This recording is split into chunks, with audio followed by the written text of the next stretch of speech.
પછી સ્વામી કહેલા આપણે ભરવાડો તો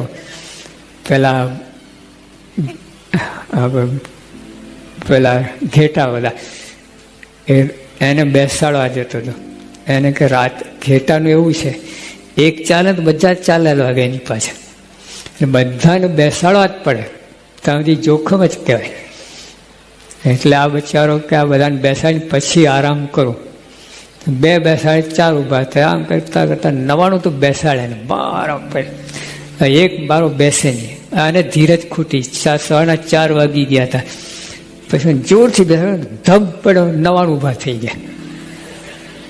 આપણે સંસારમાં આવું છે, તમે જો એક પ્રશ્ન સોલ્વ થાય ને, બીજા 4 ઊભા થાય છે. બધાને અનુભવ છે, બધાને અનુભવ છે.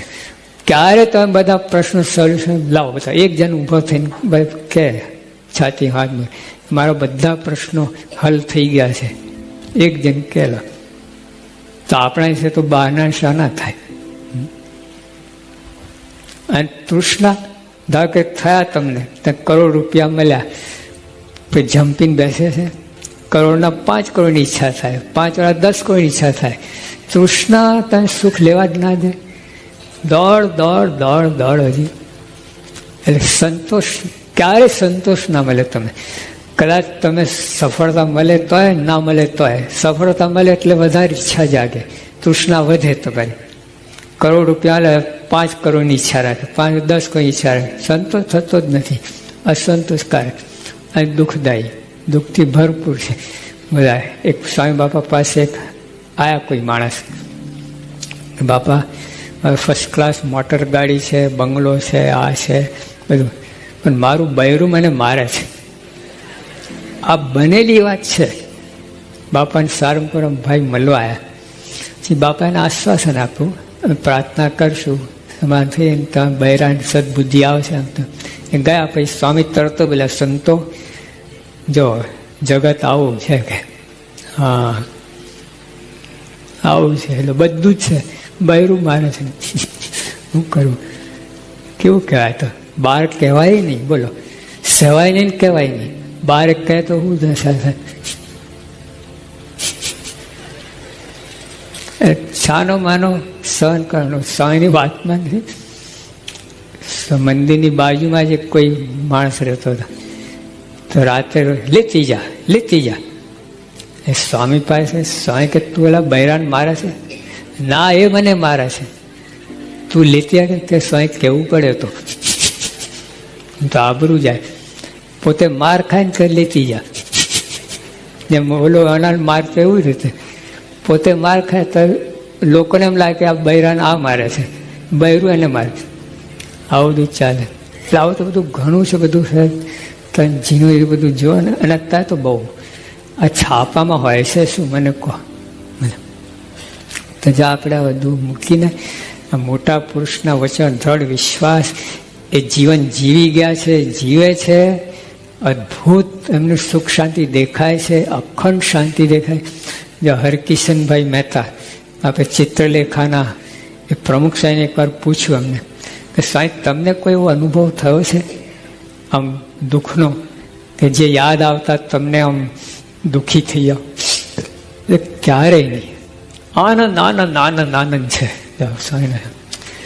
યોગી આપણને પૂછ્યું, પ્રેસ રિપોર્ટરે લંડનમાં ટાઈમ્સ, લંડન ટાઈમ વાળાએ, જેની 1 કરોડ કોપી નીકળે, તેને કોઈ કે તમને કોઈ મૂંઝવણ થઈ? બાપ કે જિંદગીમાં નહીં, 1 સેકન્ડના વિલંબ વિના.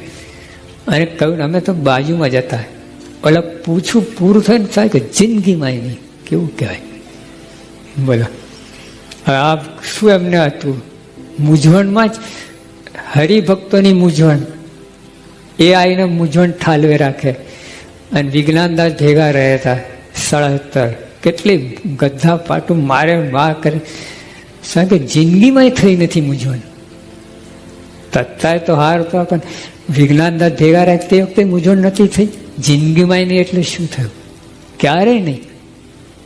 જો તમે એના વચ્ચેનો વિશ્વાસ રાખીને કરો ને, બીજાને હું કેમ વાંચો, હું કરો છો? અમે દ્રઢપણે જે કેમ કરવાનું.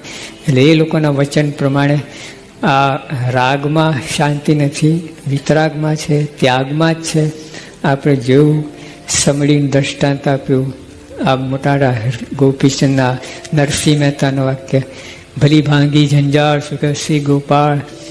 આ સંતો, આ લોકોના વચનમાં આપણે અંદર ઊંડા ઉતર્યામાં વિશ્વાસ રાખીએ, દ્રઢ વિશ્વાસ રાખીએ, અને એટલું તો કરીએ. અત્યારે ભલે ત્યાગ ના થાય, પણ એવો સમય આવી પડે, જતું રહે સામે, દુઃખી ના થવું.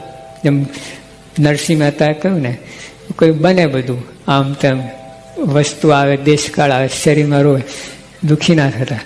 એમ કે ભગવાન આપણને સુખી કરવા માટે આ બધું કરે છે. 10 માળનું મકાન હોય, કોઈ તોડે? આજે જ એનું વાસ્તુ થયું હોય, કોઈ તોડે 10 માળનું મકાન? એક લીટોય ના પડવા દે. પણ કઈ નીચે તેલ છે તો તોડી નાખ. આજે વાસ્તુ તોડી નાખ મૂર્ખ. આને લીધે નીચે 1,10,10 માળના મકાન અટક્યા છે બહાર આવતા. 10 માળનું તોડીએ પછી ત્યાં ખોદીએ તો તેલના ઢગલા છે. તેમ આ લોકનું આપણે મૂકીએ ને, આ સુખના ઢગલા છે. ઓલું અટકે છે તો ત્યાગ કરવું પડશે આ સુખ લેવા માટે. ભગવાનનું સુખ એ અસલી સુખ છે. તેલનો દરિયો છે, પૈસાનો ઢગલો છે. યોગી આવે કે આજે હરિભક્તો આપણે પોતે ગરીબ ના માનતા, આપણે મહારાજ અબજો રૂપિયાનો પૈસાનો ઢગલો મળ્યો છે. યોગી આપણે વાક્ય. એટલે એ લેવા માટે જે કંઈ બીજું ત્યાગ કરવું કરી નાખવું. તો એમાંય આપણે ના થાય તો આપણે નિયમ ધર્મમાં દ્રઢ રહો, બસ તો ઘણું છે. મારે કોઈ નિયમવાળો તીર વૈરાગવાળા કરતા ચડી જાય તો આપણે આપણા નિયમ ધર્મ છે, એમાં સજા ના માનતા. નિયમ છે ને, સજા નહીં. એ આપણને આ 10 માળનું મકાન તોડવાની વાત છે, તો અનંત 10 માળના મકાન લેવા માટે એટલે નિયમ ધર્મ પાડીને આ લોકનું ત્યાગ થાય તો પછી આ મોટી વસ્તુ આપણને મળે. મોટી વસ્તુમાં ગાબડું પડે છે. આ લોકનું જે બધું છે તે નિયમ ધર્મમાંથી, અને આપણે જે કંઈ સહેજે બને એમ ત્યાગ કરતા જ્યાં હતા જેવું તેવું જેમ તેમ ચલાવી લેવાની વાત, આ બધું આપણે ગોઠવણ કહીને મોટાપના જીવન સામે, એમના વચન સામે, એમની ઈચ્છા પ્રમાણે ધર્મનું પાલન એવા જીવન બનાવી પ્રાર્થના. સહેજાનંદ સ્વામી.